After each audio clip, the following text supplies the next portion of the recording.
Allah Subhanahu wa taala menyampaikan akan dasarnya dosa ghibah ini sampai diumpamakan orang yang berbuat ghibah itu seperti orang yang sedang makan bangkai jasad saudaranya sendiri, jasad saudara muslimnya sendiri.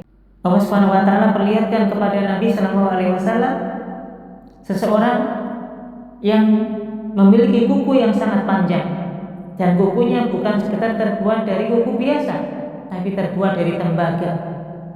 Kukunya panjang-panjang. Kemudian dengan kuku yang panjang itu dia mencakarkan ke wajahnya sampai rusak wajahnya. Kemudian dia mencakarkan dengan kuku yang panjang itu ke dadanya sendiri sampai rusak dadanya. Ketika rusak, kembalikan seperti semula. Kemudian dia cakar lagi sampai rusak lagi. Demikian pula dengan dadanya seperti itu juga. Ketika dadanya rusak, dikembalikan lagi oleh Allah Subhanahu wa taala, dicakar lagi, terus seperti itu.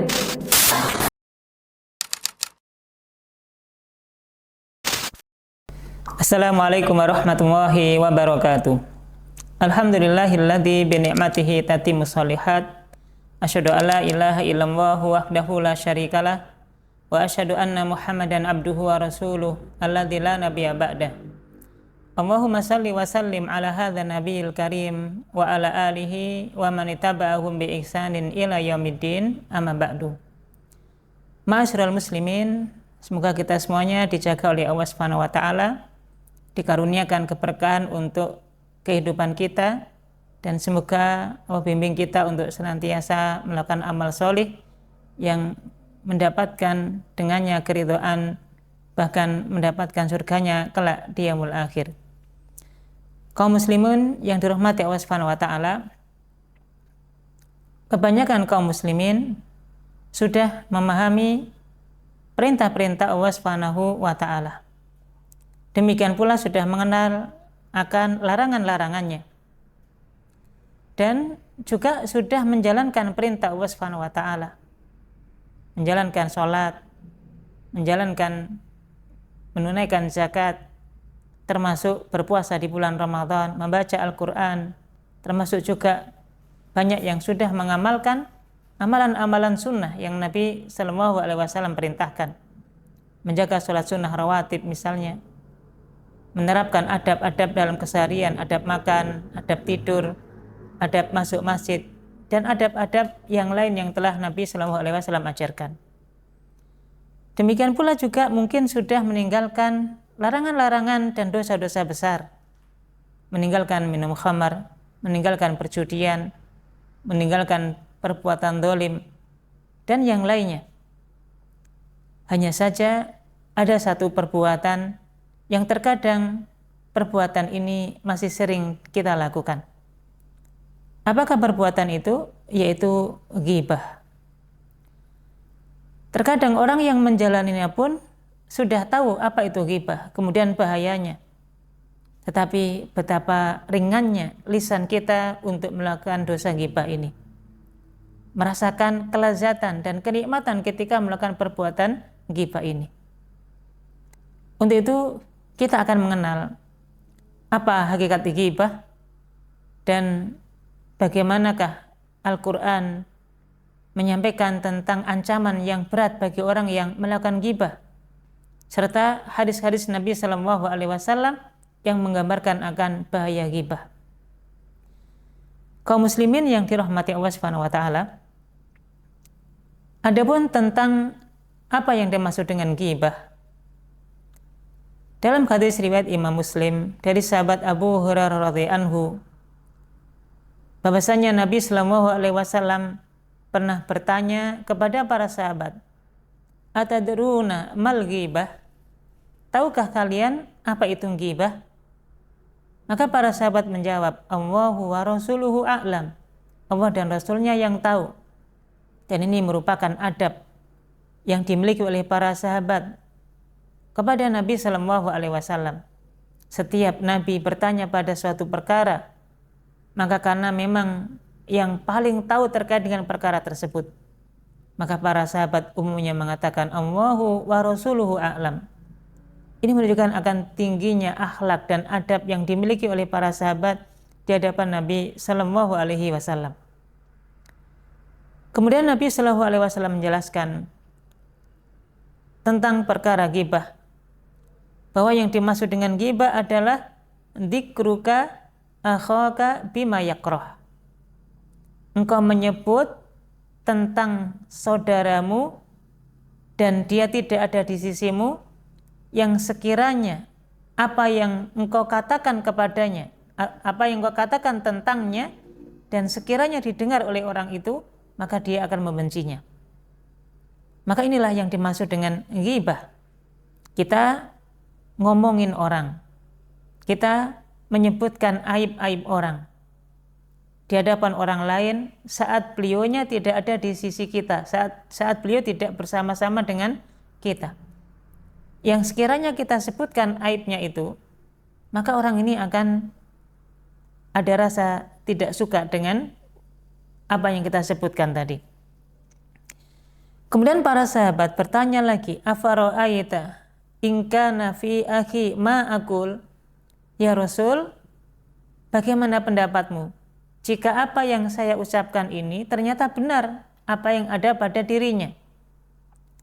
Maka Rasulullah kemudian juga mengatakan, in kana fihi ma taqul faqad aghdabtahu, sekiranya apa yang engkau katakan itu sesuai dengan apa yang ada pada saudaramu tadi, maka itulah hakikatnya ghibah. Wa illam yakun fihi ma taqul faqad bahattahu, tapi jika apa yang kamu sampaikan itu tidak ada sama sekali dari saudaramu tadi, apa yang kamu katakan itu, yang itu bagian dari aibnya, dan itu memang tidak pernah dia lakukan dan tidak ada pada dirinya, faqad bahattahu, maka sungguh telah engkau berdusta dengan kedustaan yang besar terhadapnya. Maka inilah penjelasan tentang ghibah yang disampaikan oleh Nabi Shallallahu Alaihi Wasallam dalam hadis ini.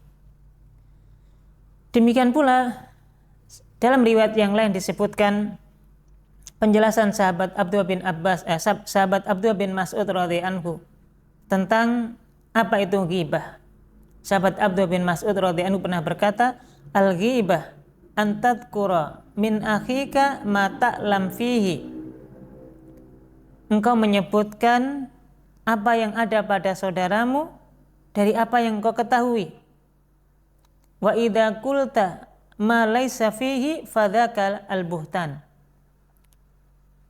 Sahabat Abdullah bin Mas'ud ketika menjelaskan apa itu ghibah, maka beliau sampaikan bahwa ghibah itu engkau menyebut aib saudaramu dan engkau tahu itu ada padanya saat dia tidak ada di sisi kita.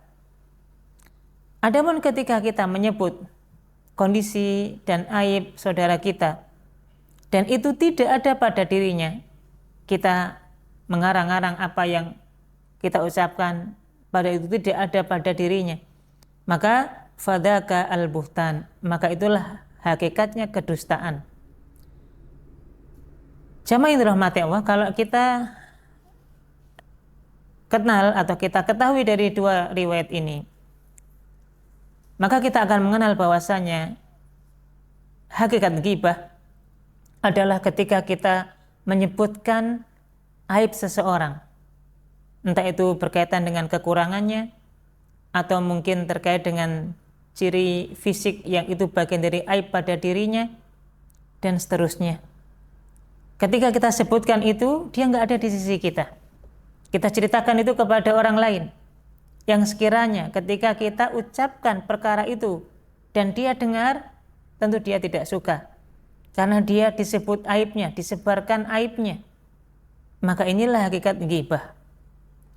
Dan sekiranya apa yang kita katakan itu termasuk tadi adalah perkara dusta, perkara yang tidak ada pada dirinya dan itu aib baginya, dan dia tidak pernah melakukan itu, berarti kita mengada-ngada dengan ucapan dan omongan kita, maka inilah yang dimaksud dengan kedustaan. Untuk itu jamaah yang dirahmati Allah, perkara ghibah ini tentu bisa dalam bentuk yang sangat luas.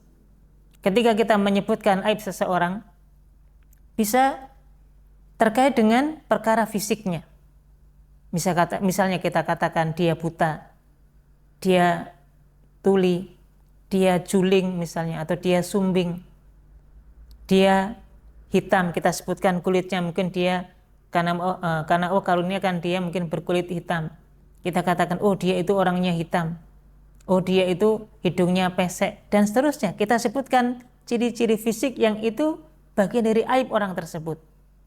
Dan sekiranya orang itu kalau tahu dirinya disebut dengan cara itu, dia akan benci, dia nggak suka. Maka inilah yang termasuk kategori aib. Kemudian ma'asyiral muslimin, termasuk juga dalam hal yang lain, dan ini bagian dari aib orang tersebut yang ada kaitannya dengan kesehariannya.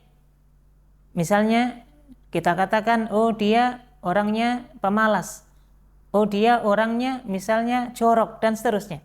Yang itu bagian dari aib orang tersebut. Maka ketika ini kita ceritakan kepada orang lain, kita sampaikan kepada orang lain saat dia tidak ada di sisi kita, ini juga yang disebut dengan ghibah. Sebagaimana dalam sebuah riwayat hadis juga disampaikan tentang dialognya Aisyah radhiyallahu anha dengan Nabi sallallahu alaihi wasallam. Aisyah radhiyallahu anha dalam sebuah riwayat pernah menyampaikan kepada Nabi sallallahu alaihi wasallam ketika Aisyah menyebut salah satu wanita, yaitu para istri Nabi yang lain, annaha dzakarat imra'atan faqalat, Aisyah radhiyallahu anha pernah menyebut istri Nabi yang lain dan mengatakan innaha qasirah, ya Rasul, sesungguhnya dia adalah orang yang pendek tubuhnya. Maka apa yang dikatakan oleh Nabi sallallahu alaihi wasallam kepada Aisyah? Nabi mengatakan ighdabtiha, wahai Aisyah, sungguh engkau telah menggibahnya. Padahal Aisyah radhiyallahu anha hanya mengatakan dia pendek ya Rasul, dia orangnya postur tubuhnya pendek. Maka Nabi sallallahu alaihi wasallam mengatakan, wahai Aisyah, apa yang kamu katakan itu sudah termasuk perkara ghibah. Tentu seseorang ketika disebutkan ciri fisik dan itu bagian dari kekurangan dirinya, kekurangan dan aibnya, tentu dia tidak suka. Bahkan kita sendiri ketika aib kita diomongin, ketika aib kita dibicarakan oleh orang lain, maka kita sendiri juga akan tidak suka dengan perkara tersebut. Demikian pula dalam riwayat yang lain disebutkan ketika Aisyah radhiyallahu anha menyampaikan kepada Nabi sallallahu alaihi wasallam, hasbuka min Safiyah kada wa kada, ya Rasulullah, cukuplah Safiyah itu seperti ini. Dalam riwayat yang lain dikatakan innaha qasirah, wahai Rasul, Safiyah itu pendek. Tentu Safiyah tidak ada di situ. Kemudian Aisyah radhiyallahu anha itu kemudian mengatakan innaha qasirah, sesungguhnya Safiyah itu pendek. Maka apa yang disampaikan oleh Nabi?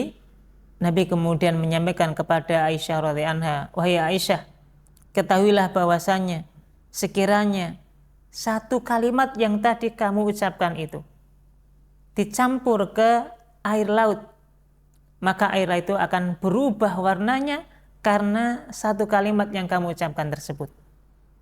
Ini menunjukkan bahwasanya betapa perkara ghibah itu hal yang sangat remeh untuk kita kemudian ucapkan. Sekedar kemudian tadi Aisyah menyampaikan, sesungguhnya dia itu pendek ya Rasul. Maka kemudian Nabi mengatakan satu ungkapan tentang bahwasanya dia pendek, itu kalaulah kemudian dicampur ke air laut yang sebegitu banyaknya yang ada di muka bumi ini, maka air laut itu airnya akan berubah warnanya karena zat yang ada pada ucapan dusta tersebut atau ucapan ghibah tersebut. Misalnya air laut itu warnanya misalnya kebiru-biruan misalnya, kemudian dimasukkan satu kata sesungguhnya dia pendek itu di air laut tersebut, maka air laut ini sudah berubah warnanya sampai menjadi menghitam, sampai kecoklatan dan seterusnya, akan pengaruh yang luar biasa dari ucapan ghibah tersebut.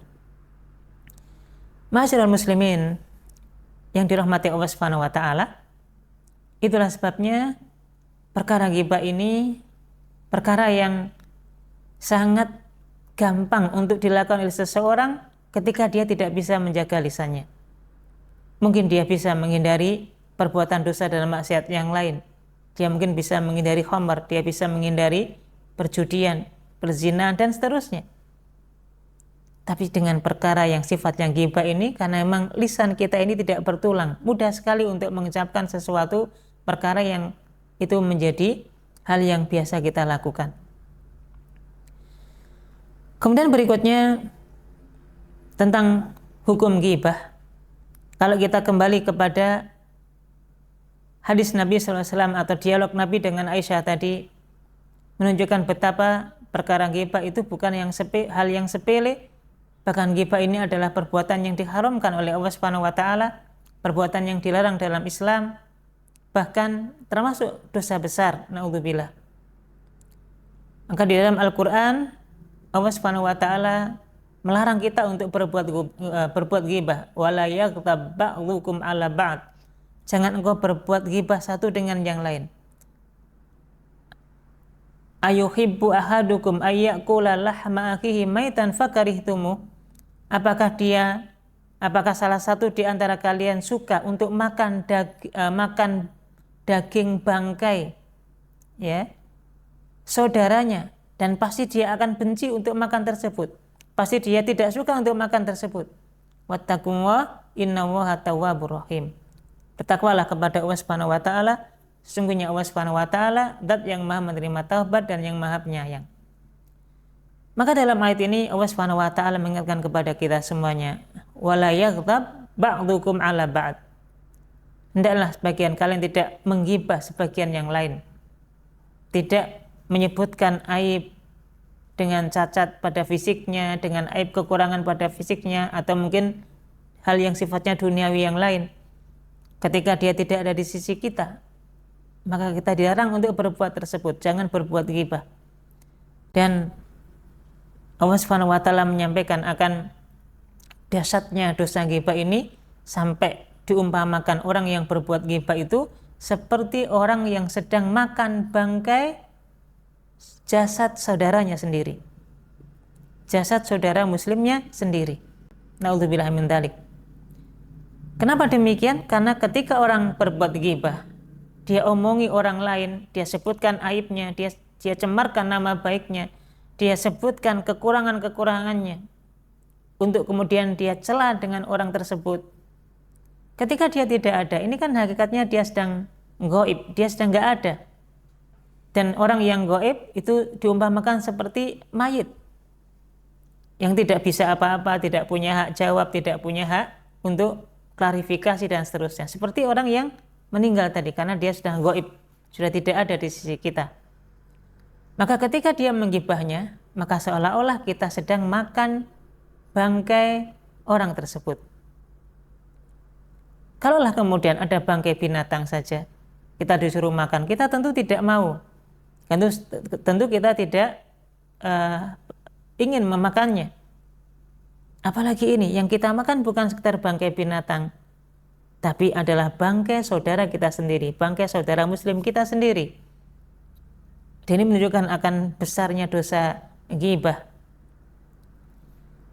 Kemudian ma'asyiral muslimin, di dalam sebuah riwayat juga dikisahkan pada saat Nabi Shallallahu Alaihi Wasallam melakukan peristiwa Isra Mi'raj, maka dalam perjalanannya menuju Sidratul Muntaha itulah Nabi Shallallahu Alaihi Wasallam pernah diperlihatkan siksa bagi orang-orang yang melakukan larangannya Allah Subhanahu wa taala. Maka kemudian Allah Subhanahu wa taala perlihatkan kepada Nabi sallallahu alaihi wasallam seseorang yang memiliki kuku yang sangat panjang, dan kukunya bukan sekedar terbuat dari kuku biasa, tapi terbuat dari tembaga. Kukunya panjang-panjang. Kemudian dengan kuku yang panjang itu dia mencakarkan ke wajahnya sampai rusak wajahnya.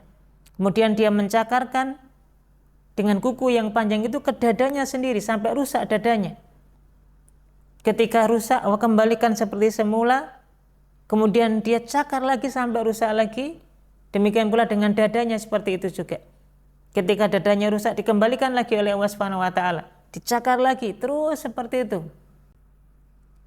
Maka kemudian Nabi SAW bertanya, wahai Jibril, siapakah orang ini?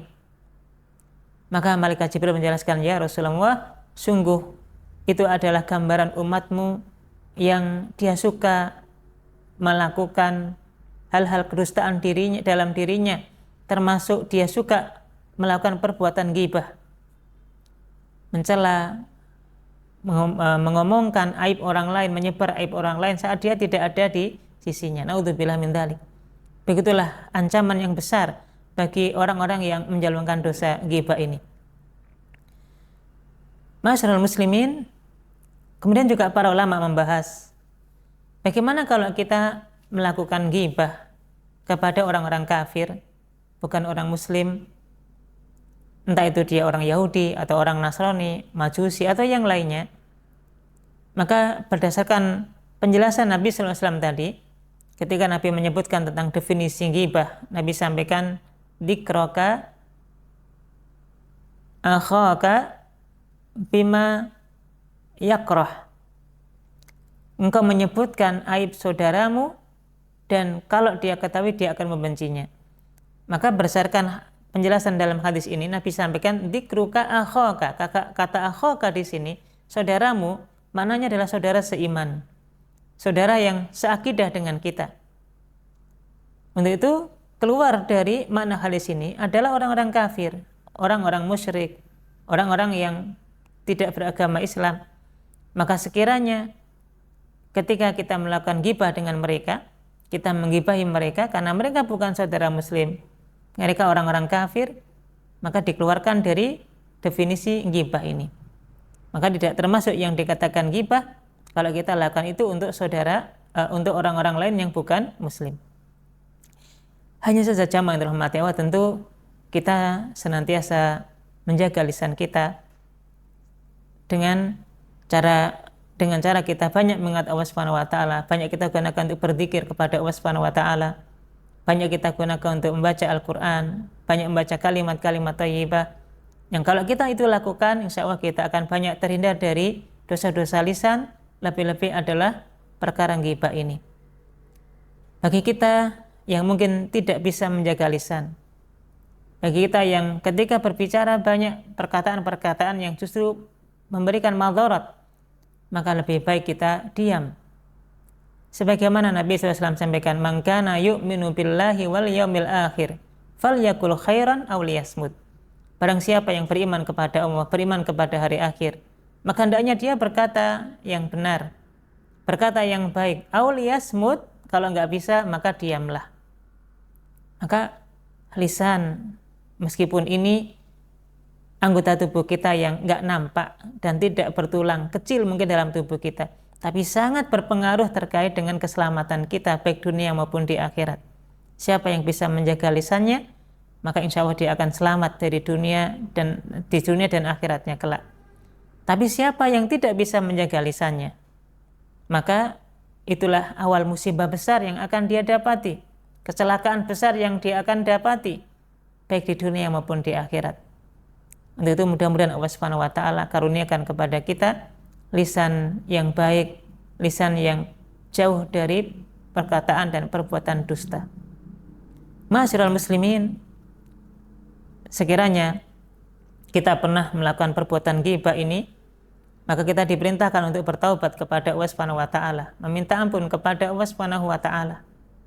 Dan karena ini terkait dengan dosa hak adami, dosa yang terkait dengan orang lain, maka sekiranya kita pernah punya dosa ghibah, maka tentu kita wajib untuk meminta maaf kepada orang yang pernah kita ghibahi, berharap bahwasanya mereka kemudian memaafkan kita. Semoga kemudian kemudian kelak di akhirat kita tidak dituntut dengan kezaliman kita kepada orang tersebut.